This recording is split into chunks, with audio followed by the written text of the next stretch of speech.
Good morning students. In the last two videos we have seen two methods of classifications. One is Doberan's triads and another is Newland's law of octaves. Now in this video we are going to learn the third method of classification, that is Mendeleev's periodic table. The Russian scientist Dmitry Mendeleev developed the periodic table of elements during the period 1869 to 1872 AD. Mendeleev's periodic table is the most important step in the classification of elements. We can say that it was the most successful classification of elements done at that time. Mendeleev considered the fundamental property of elements, namely the atomic mass, as standard and arranged 63 elements known at that time in an increasing order of their atomic masses. Means he considered the fundamental property as atomic mass. म्हणजे प्रत्येक fundamental property का म्हटलं याला, कारण कुठल्याच दोन एलिमेंट्सचा atomic mass हे सारखं असणार नाही. We can recognize the element by knowing its atomic mass. त्याचा ॲटॉमिक मास माहिती असेल तर आपण त्या एलिमेंटला रेकग्नाइज करू शकतो. Atomic mass never changes. याचं कारण ॲटॉम्समधल्या न्यूट्रॉन आणि प्रोटॉनची संख्या कधीही बदलणार नाही आणि त्याच्यामुळे it is a fundamental property of elements.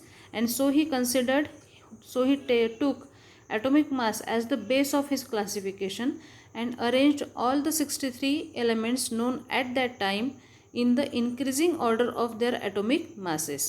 And after arranging these elements in the increasing order, then he transformed this into the periodic table of elements in accordance with their physical and chemical properties. Means after arranging the elements with atomic masses, then he considered the second property, that is physical and chemical properties of the elements. म्हणजे पहिल्यांदा त्यांनी फक्त atomic मासच्या increasing ऑर्डरमध्ये मांडून घेतले, नंतर त्या एलिमेंट्सच्या केमिकल आणि फिजिकल प्रॉपर्टीज त्यांनी बघितल्या.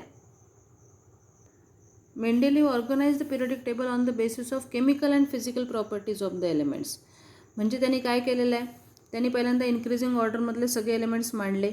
मग त्यानंतर त्याला जेव्हा असा एलिमेंट आला की ज्याच्या केमिकल आणि फिजिकल प्रॉपर्टीज काय आहेत, आधी कुठल्या तरी डिस्कवर्ड एलिमेंटसारख्या असतील असं जेव्हा त्याला लक्षात आलं, तिथून त्यांनी काय केलेलं आहे, नेक्स्ट पिरियड काय केलेला आहे, नेक्स्ट रो काय केलेला आहे त्यांनी सुरू केलेला आहे. म्हणजे पहिला रो जो आहे आडवा तो कंप्लीट झाला.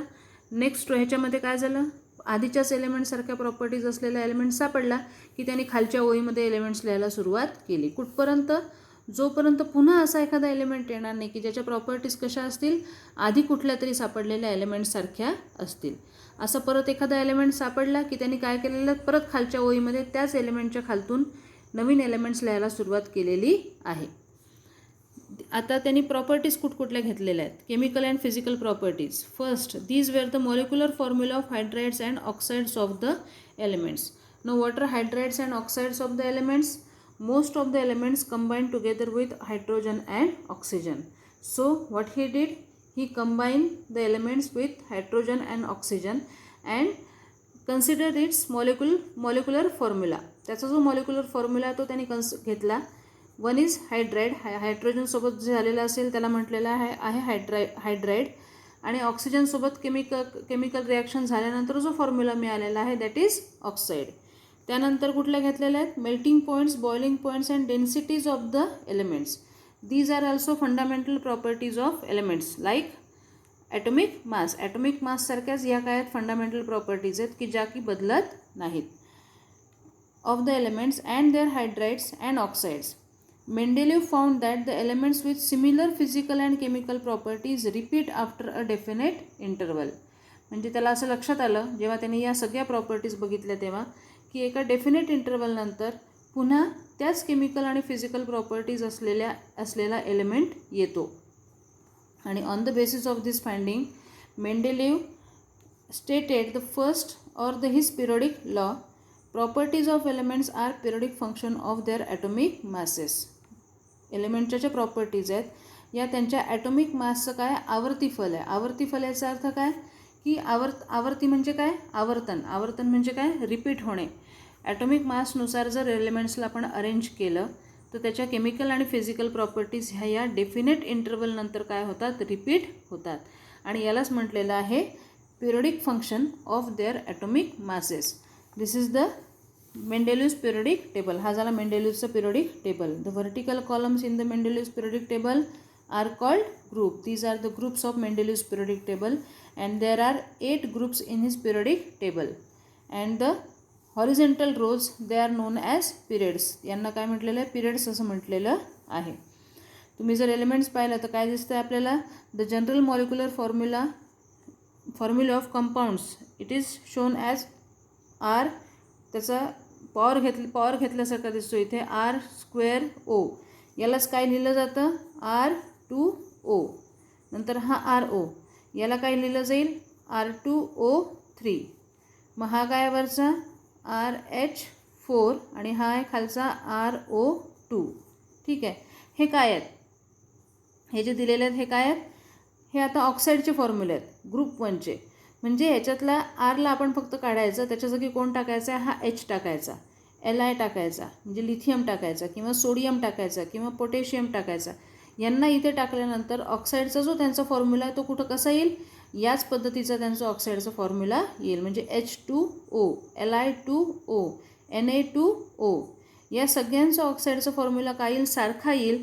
Means they are having similar chemical physical properties. म्हणून हे सगळे एलिमेंट्स काय आलेले आहेत? ग्रुप 1मध्ये आलेले आहेत. तसंच दुसरा, याचेसुद्धा ऑक्साईडचे फॉर्म्युले या सगळ्यांचे काय असतील? सेम असतील. MgOच असेल, CaOच असेल, BeOच असेल. इथे R2O3. मग आता इथेसुद्धा या सगळ्यांचे जे ऑक्साईडचे फॉर्म्युले आहेत ते काय असतील? सारखे असतील. फक्त याच्यातला R काढायचा, त्याच्या जागी या एलिमेंटचं नाव तिथे टाकायचं. ठीक आहे. तसंच या पद्धतीने याच्या पुढचे सुद्धा या सगळ्यांचे हायड्रेट्सचे फॉर्म्युले हेच आहेत आणि ऑक्साईडचे फॉर्म्युले हेच आहेत. यांचेसुद्धा हायड्रेट्सचे फॉर्म्युले हा आहे वरचा दिलेला, आणि हा झाला यांचा ऑक्साईडचा फॉर्म्युला या सगळ्या एलिमेंट्सचा. अशा रीतीने hydrate depending upon the formulae of these compound these elements in their oxides and in their hydrides he arrange them into group 1, 2, 3, 4, 5 up to 8. म्हणजे या फॉर्म्युलांच्या वरती डिपेंड राहून मेंडेलेवनी काय केलेलं आहे? त्यांना या टेबलमध्ये मांडलेलं आहे. आता याच्याचवरनं आपण 2 प्रश्नांची उत्तरं द्यायची आहेत इथे वरती. There are some vacant places in Mendeleev's periodic table. In some of these places the atomic masses are seen to be predicted. Enlist 3 of these predicted atomic masses along with their group and period. तुम्ही जर या ठिकाणी इथे पाहिलं तर हे 3 जागा दिसतात आपल्याला. इथे 44 आहे ॲटॉमिक मास, ग्रुप आहे 3 आणि पिरियड आहे 4. नंतर इथे आहे 68 ॲटॉमिक मास, ग्रुप 3चा आहे परत आणि पिरियड आहे 5. नंतर ग्रुप 4 ॲटॉमिक मास 72 आणि पिरियड आहे 5.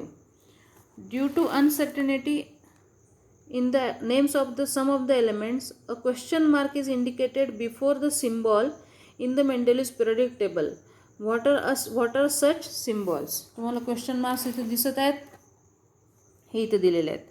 हे पहा, या DIच्या आधी क्वेश्चन मार्क आहे, या CEच्या आधी क्वेश्चन मार्क आहे, या ERच्या आधी काय क्वेश्चन मार्क आहे, नंतर LAच्या आधी सुद्धा क्वेश्चन मार्क आहे. जनरली एलिमेंट्सची नावं ही त्यांचे जे प्रॉपर्टीज असतील त्याला सिमिलर, शोध जसा लागलेला आहे त्याच्यानुसार असतात. त्यांना या नावांबद्दल कन्फ्युजन असल्यामुळे काय केलेलं आहे, त्यांनी इथे क्वेश्चन मार्क दिलेला आहे. आता आपण पाहणार आहोत merits of Mendeleev's periodic table. Science is progressive. There is a freedom in science to revise the old inference by using more advance means and methods of doing experiments. म्हणजे science progressive आहे. एखादा शोध लागला याचा अर्थ असं नाही की तो फायनल शोध झाला. म्हणजे सुरुवातीला 30 एलिमेंट होते, 9 होते, तिथेच सायंटिस्ट थांबलेले नाहीत. आज 118 एलिमेंट्सचा शोध लागलेला आहे. त्यांच्या सगळ्या केमिकल फिजिकल प्रॉपर्टीज या माहिती आहेत, त्यांचे कंपाऊंडसुद्धा माहिती आहेत. हे सगळं कशामुळे? Because science is progressive. म्हणजे नवीन नवीन शोध लागत जातात, नवीन नवीन शोध लागण्याच्या पद्धती निघतात आणि त्यानुसार सायन्समध्ये अजून बदल होत जातात. These characteristic of science are clearly seen in Mendeleev's periodic table. कुठे दिसतं या characteristic? In the blank spaces and in the question mark. Question मार्कच्या ठिकाणी तिथे नावं वेगळी येऊ शकतात, ब्लँक स्पेसेसच्या जागी नवीन एलिमेंट्सचा शोध लागू शकतो. हे मेंडेलेवनी काय केलेलं आहे? गृहीत धरलेलं आहे. While applying the law that the properties of elements are a periodic function of their atomic masses to all the known elements, Mendeleev arrange the elements with a thought that the information available till then was not final but it could change. म्हणजे जसं न्यूलँडनी गृहीत धरलं होतं की आता नवीन एलिमेंट्सचा शोध लागणार नाही, मेंडेलिव्हनी तसं केलेलं नाही. नवीन शोध लागणाऱ्या एलिमेंट्ससाठी यांनी जागा सोडलेली आहे. As a result of this Mendeleev's periodic table demonstrate the following merits.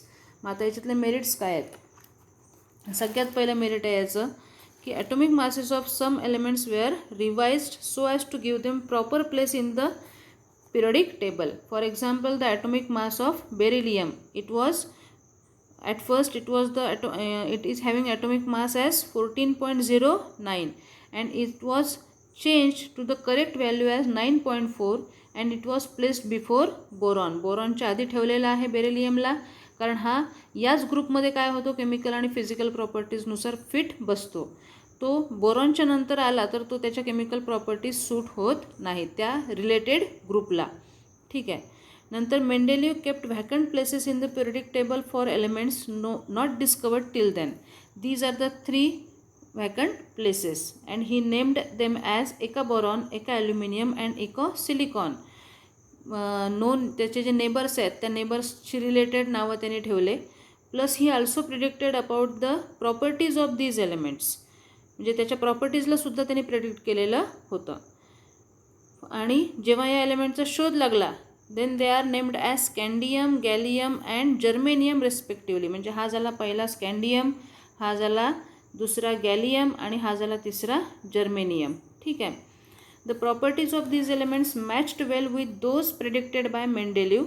C the table here. Atomic mass of eka aluminium predicted by Mendeleev it is 68 and the actual mass of gallium it is 69.7 which is approximately equal. Density 5.9, 5.94. Then melting point is low, it is 30.02, low melting point. Then formula of chloride ECl3 which is GaCl3. याच्या जागी Ga आला गॅलियमचा आणि बाकी formula तोच आलेला आहे. Formula of oxide E2O3 that is Ga2O3. Nature of oxide amphoteric nature आहे याचं. जो गॅलियम आहे त्याचं सुद्धा ॲम्फोटेरिकच नेचर आलेलं आहे. आणि तिसरं त्याच्यातलं आता मेरिट आहे there was no place reserved for noble gases in the Mendeleev's periodic table. But when noble gases such as helium, neon and argon were discovered towards the end of 19th century, Mendeleev created the zero group without disturbing the original periodic table in which the noble gases were fitted very well. म्हणजे त्याने त्याच्या original टेबलला कुठेही disturb न करता एक नवीन त्याच्यामध्ये काय केलेलं आहे टेबल ॲड केलेला आहे या 8व्या पिरियडच्या नंतर इथे आणि या ठिकाणी. आणि त्याला नाव दिलेलं आहे झिरो ग्रुप, ज्याच्यामध्ये हे नोन तेव्हा जे सापडलेले होते त्या सगळ्या नोबल गॅसेसला त्यांनी या झिरो ग्रुपमध्ये त्यांनी जागा दिलेली आहे. हे झाले 3 merits of Mendeleev's periodic table. Unit वाचा आणि काही कन्फ्युजन असेल तर विचारा.